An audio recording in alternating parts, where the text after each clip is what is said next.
everyone. I'm Eleni, Creative Director at Dalton Mag. Becky, thank you so much for the invite. It's a true honor to be here. I'm on my tiptoes. I hope you can see me. I'm going to make a confession. I don't know if anyone is going to relate with me here, but have you ever said yes to something and then you go to bed and think, what the hell did I just sign up for? That's exactly what happened to me with this talk. But luckily for me, I was going to Greece in a few days after I accepted the talk, and I know that in close to my home, there is a shop.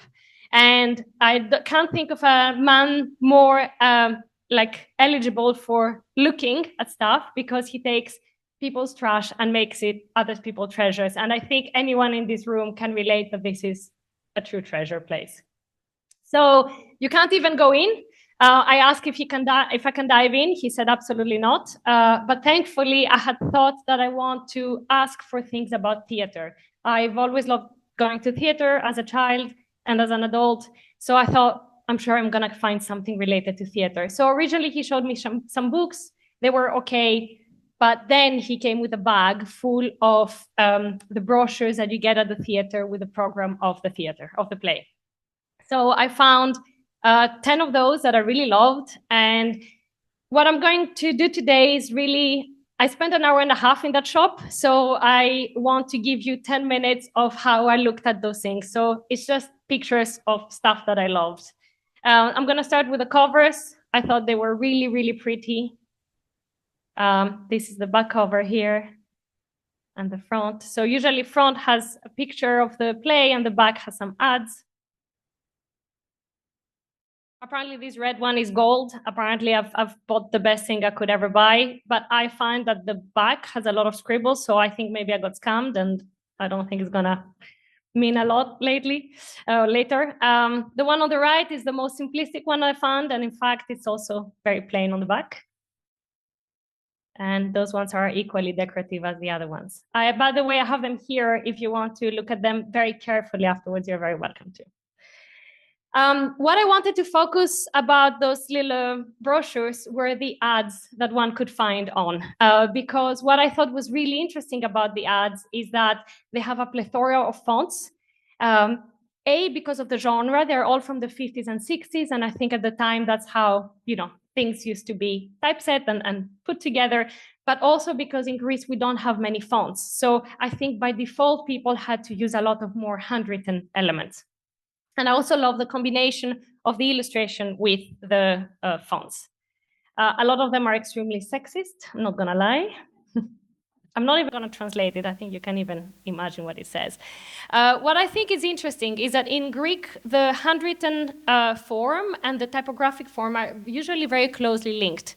However, when I look at my dad's handwriting, some things are a lot more free form. And I think children that learned how to write in the 20s and 30s, they actually took some more liberties compared to the typographic form. So you can see here those two letters, how they differ quite a lot, and I can read it just because I know what the word is.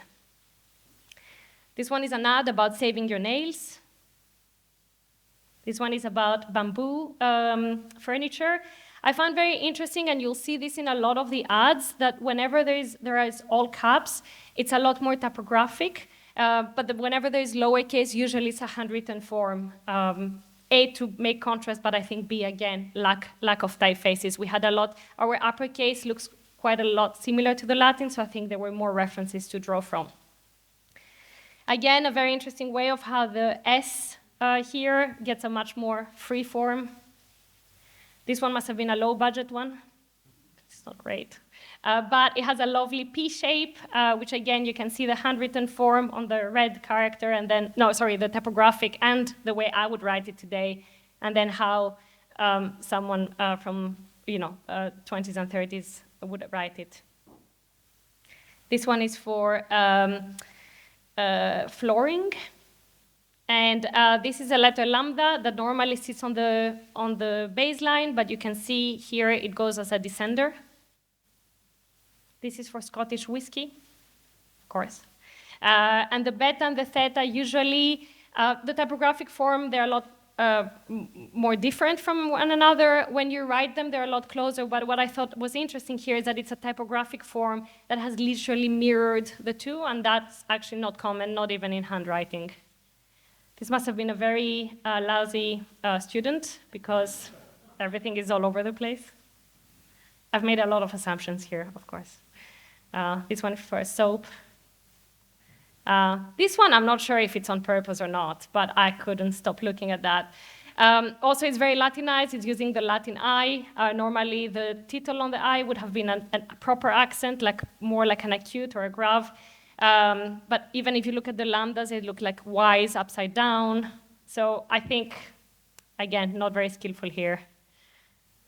This one is a great one. It's for booze, nuts, and casino products. I don't know what that really is. I don't really want to know, I think. But again, a very interesting interpretation of the letter gamma, and a very Latinized interpretation of the letter delta. That's something that we see quite a lot with this delta shape.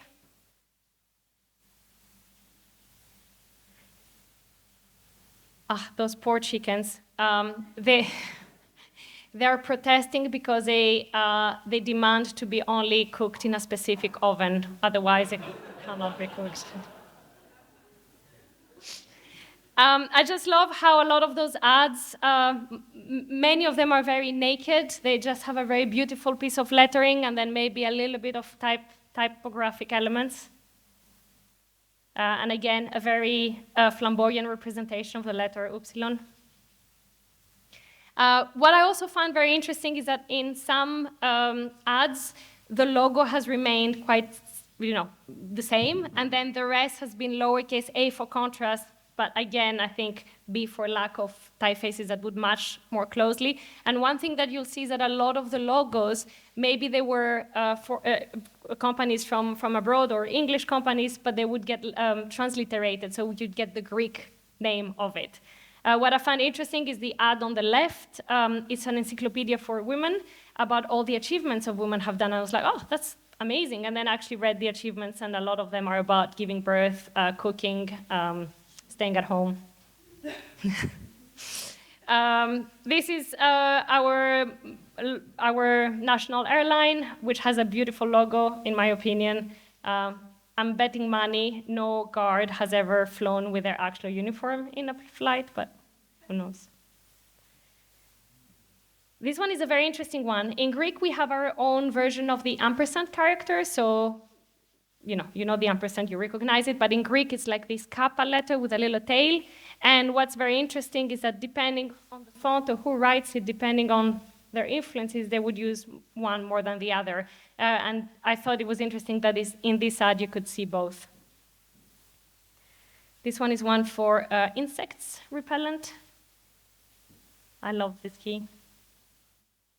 I just put stuff that I love, really, to be honest with you. This one is for porcelain plates and stuff, and clearly people that were going to theater were buying it because they did an ad in 1965, 1966, and they had done a previous one in 1962, so business was clearly working with people going to the theater. This is a beautiful one with a lovely bank slant. It's for tents, outdoor tents, and they're called the elephant, hence the elephant. Another one for nails. I never thought that Greeks are so interested on their nails and keeping them healthy.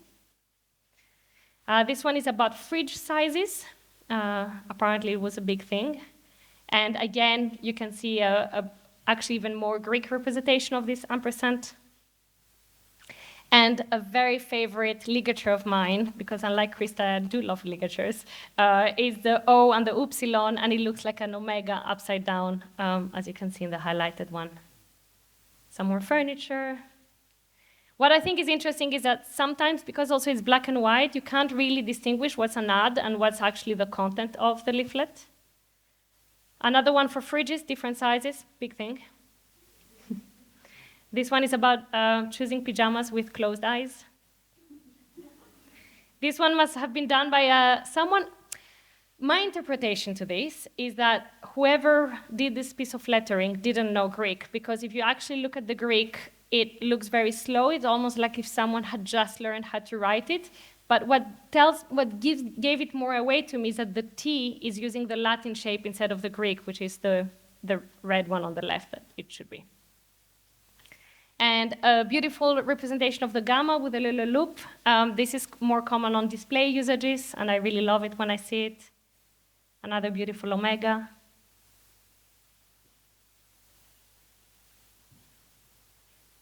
And I'm going to finish with this one, because as I told you, I lost my sleep when I said yes for this talk, but I stumbled into this ad, which is the cat says that above all, we need to feel comfortable and sleep comfortably. It's about mattresses. So if you ever lose your sleep for any reason, especially with all the madness that's going on now in the world, think of this cat and hopefully things are going to be good. Thank you very much.